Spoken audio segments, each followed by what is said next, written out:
Greetings and welcome to another installment of Cheap Heat Rex. Today I'm going to show 10 great jazz records that you can actually afford to buy. Now they're not these records, right? These are just for my intro, but if you like these kinds of records and you like digging in record stores or sleuthing on eBay, I've got some phenomenal Cheap Heat LPs to share. So stick around, it's going to be fun. Also, if you watch this channel from time to time, please do subscribe and pay tribute to our almighty algorithm to help grow the channel. Anyway, let's look at some jazz records. This is a really awesome record by John Handy. This is called Projections. It's on Columbia. You can find this $5, $10, $12. It's really not that much money. More of a hard bop record that bends the boundaries than an avant-garde foray, right? I shared this one last time. This is really more of a free jazz record, although this is amazing and you should pick it up. Projections, however, this is a little more contained. It's perhaps a little more accessible for the average listener with a few avant-garde moments, but innovative and distinct compositions throughout. Really all of Handy's records on Columbia are worth getting. They're quite cheap. And his music is right up there with the dozen or so artists that are reissued on a conveyor belt. So check out John Handy.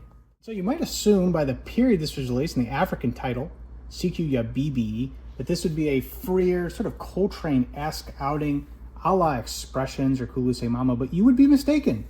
McPherson I think he's alive still. He is an uncompromising bop player. He never really felt the pull for fusion or free jazz or the other derivatives, and yet still so inventive and creative within bop, hard bop, post bop family tree. So ergo, this record's really more like this. Ballads, right? Because this is an album of ballads. It's an ode to Billie Holiday, and a really, really great record at that.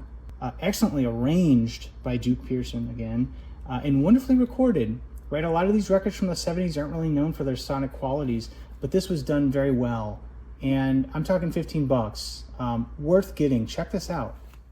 This is Barefoot Boys, a great record on the Flying Dutchman label that you can find for about $15. Rock jazz fusion, not really my bag, but I really like this record. And I think it has a lot to do with Roy Haynes. He really locks into this driving, pulsing percussion. It's almost like Larry's the one playing in the pocket, so to speak, on his guitar. But very well recorded. Has the energy of like a Hendrix album or really any of those great rock albums of the late 60s. Due in no small part to being recorded at Electric Lady Studios in New York. But just an exciting album, exciting music, very groove forward. Pick up this record. This is a great Charlie Earland record called Smokin on the Muse label. This is perhaps more of a soul jazz record than some of Earland's better known albums on Prestige, such as Black Drops or Black Talk. This is more funk inspired. This is really more 60s boppish soul jazz and just phenomenal. Really one of his better records. Approximately half the session was recorded about the time as this. This is Monk Higgins' Extra Soul Perception. I was actually listening to this earlier today. Very cool soul jazz LP of a different color that is becoming quite expensive on Solid State. Very iconic cover. You see this on Instagram. But this Charlie Earland record, which is just a picture of him smoking a bowl, is really probably the better album. And it just kind of goes to show the power of $10 to $15 if you're willing to take a chance on something you may not have seen or heard before. So check this out. This is The Sweet Life by Reuben Wilson. This is on the Groove Merchant label. Funky, mellow, smooth, cool bass lines, and very reflective of Groove Merchant of this vintage. I love Groove Merchant. They're just sort of always blending the best elements of soul, jazz, and funk. O'Donnell Levy's probably my favorite on the label. I've shown this before. This is actually a twofer where you can get two of his normally pricier LPs, Simba and Black Velvet, at a very affordable price. So I'd recommend picking this up as well. But yeah, this isn't cerebral music. This is music you feel. As the kids would say, this is a vibe. And that's what I really love about Groove Merchant. This in particular is not cheap. It's about $20, but $20 well spent. So if you see it, check it out.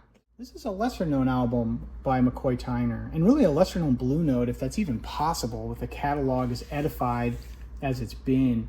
But wow, what a great record. African-infused jazz, beautifully sequenced. As an album, it just kind of unfolds an effect of Tyner, likely as a composer, But also Duke Pearson, he's a producer on this, and I think Pearson is such an underrated talent, like as a visionary. Everything he touches kind of turns to gold.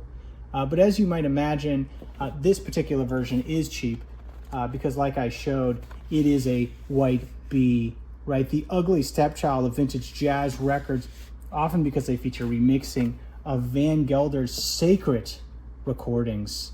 But many times I actually find these quite inoffensive. And in this case, I think this sounds great, right? Not everything is ruined because it lacks your original metal work.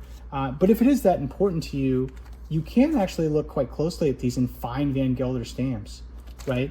This, for instance, is a white bee, but it's Van Gelder stamped, costs nothing, and is perhaps Turntine's best album. At least I think this is his best album. Of course, Range by Duke Pearson. Look at that full circle. Anyway, these are great. Check these out.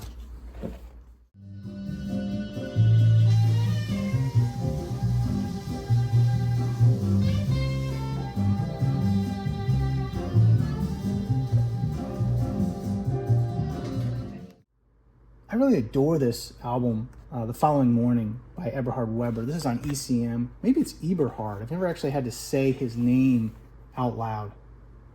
This is perhaps more of an ambient record than a jazz record. It sort of reminds me of this Brian Eno album, if you're familiar with this. But in any case, I think jazz fans will be on board with this. And it's on brand for Weber, right? He's always sort of defying genre and categories because he's a genius. Anyway, this is beautiful, lush, stratospheric compositions where Weber's unmistakable bass tone sort of dances above the layers with interplay alongside Rainer Brunninghaus's piano. I think Colors of Chloe is perhaps his best known album, and that one's actually pretty hard to pin down. I haven't found it yet, but most of his output is not expensive, and I think it's also good. Again, I think he's just a genius.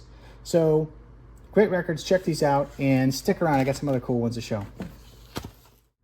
You know, there's no shortage of Oscar Peterson records that are readily available at record stores and inexpensive at that, but I really like this one. This is a Japanese copy, but really any variation is cheap. This is on Verve. If you do come across these Obies, they say original jazz classics on them, they're really exceptional copies. They're always so silent and high quality.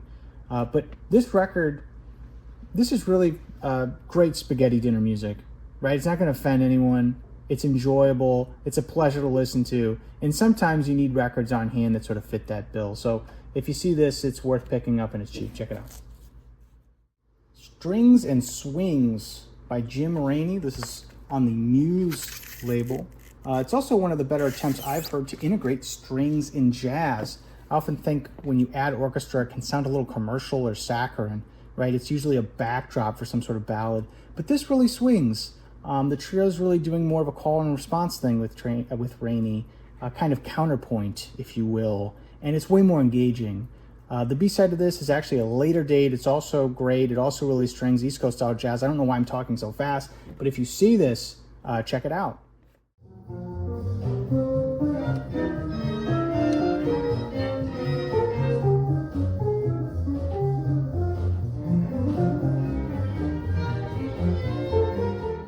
This is The Source by Jackie McClean featuring Dexter Gordon. This is on Inner City, and they're playing more bebop, ergo the name of the album, going back to the source, right? So you can get more Charlie Parker, you're going to get very early Miles stuff from the 40s, basically a lot of that output that would inform hard bop and what was to follow. I had someone in the comments recently ask me about bebop recommendations. This is one I would definitely recommend. Another one I showed recently was this, Groovin' High by Hank Jones. This is on Muse, and this is a nice homage to bebop as well, so you're getting Dizzy, Monk, Parker. So if you're into that stuff and you're digging through the crates, these are absolutely worth checking out. The Hub of Hubbard. This is a really well-regarded album by Freddie Hubbard. It was sort of a return to form for him as he went back to his bop roots. After this, he would do Red Clay, which is a great album on CTI. You should get it if you don't already have it. But he would never really go back to straight ahead stuff, and as a result, this is sort of a return and a swan song. Anyway, pretty good album, and it's like $12, so if you see it, check it out.